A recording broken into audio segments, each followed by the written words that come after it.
जय गजानन गण गण गणात बोते, गण गण गणात बोते. श्री गजानन म्हणा की बोला जय गजानन. नित्य श्रद्धेने स्मरा होईल माऊली चिंतन. गण गण गणात बोते सद्गुरूंचे हे प्रिय भजन. सहज गुणगुणले तरीही होईल मनोमन पूजन. करता करविता तोच मानून असू द्यावे समर्थाचे स्मरण. कर्म करुनी करावे ते आपल्या गुरुमाऊलीचं अर्पण. आपलं मन काही कारणांनी जेव्हा अस्वस्थ असतं त्यावेळी शांत राहावं, कुणाशीही काहीही बोलू नये.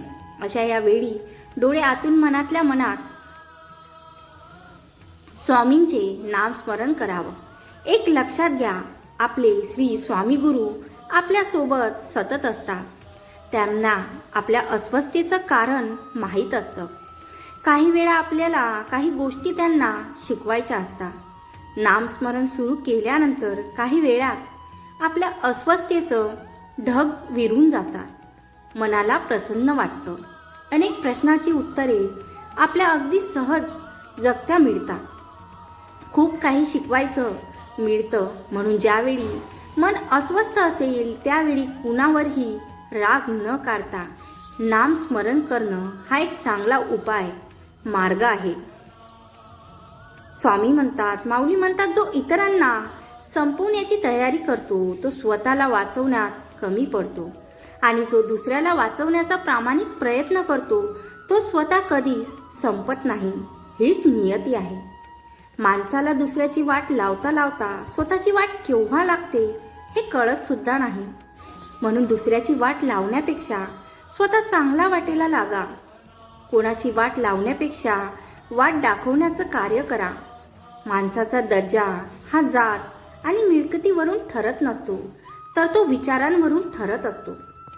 धर्म कोणताही असो, चांगला माणूस बना, कारण शेवटी हिशोब कर्माचा होतो, धर्माचा नाही. माऊली म्हणतात, जो व्यक्ती कायम दुःखाची रडगाणं गात राहतो त्याच्या दारावर उभे असलेलं सुख बाहेरूनच परत जाते. आणि जो व्यक्ती माऊलींवर श्रद्धा ठेवून स्वामींच्या इच्छेने इच्छा मिळवून जगतो त्याला स्वामी कृपेने सुख प्राप्त होते. माऊली म्हणतात, पिकलेले फळ हे 3 गुणावरून ओळखले जाते.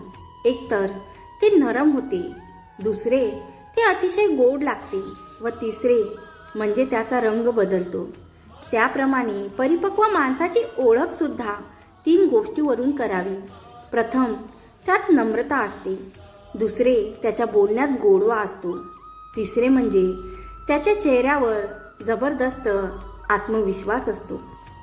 सद्गुरू सांगतात, देव इतका वेडा नाही. अगरबत्ती लावण्याने, नारळ फोडण्याने आणि घंटा वाजवल्याने तुमच्या सर्व इच्छा पूर्ण करेल आणि आयुष्यातील सर्व दुःख दूर करेल. तुमच्या इच्छा पूर्ण करण्यासाठी कष्ट करावे लागतील आणि त्यासाठी देवाने तुम्हाला हात दिले.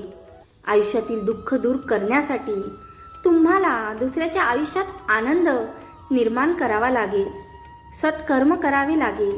आणि यासाठी तर देवाने तुम्हाला माणूस म्हणून जन्माला घातले. यापेक्षा आणखी काय देणार देव? स्वामी सांगतात, हातातलं गेलं तरी नशिबाचं कोणीच घेऊ शकत नाही. हातातलं गेलं तरी नशिबाचं कोणीच घेऊ शकत नाही, कारण फुकटचं पुरत नाही आणि कष्टाचं संपत नाही. माऊली भक्तांनो, तुम्हाला जर हा व्हिडिओ आवडला असेल तर लाईक करा. आणि हो, तुम्ही माझ्या चॅनलला सबस्क्राईब केलं नसेल तर सबस्क्राईब करायला विसरू नका. जय गजानन टाईप करायला सुद्धा विसरू नका. गण गण गणात बोते, गण गण गणात बोते. जय गजानन.